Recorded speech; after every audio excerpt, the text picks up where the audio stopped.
the way she handles everything, no? Yung pagsagot niya sa mga tungkol sa palasyo. What is your rate? Ano yan, 1 to 10? 1 to 10 being the highest.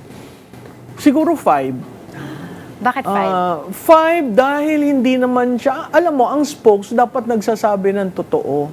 Ay, what do you think she's lying? Factual. Oo. She's Madalas siya naglalaying. Ano ba naman ang ending niya? Parati ang sinisisi Duterte sa lahat.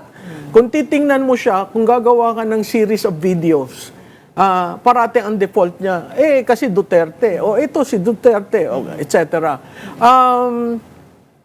Hindi siya nakakatulong sa Pangulo para palabuanan o sabihin sa taong bayan ang mga proyekto niya.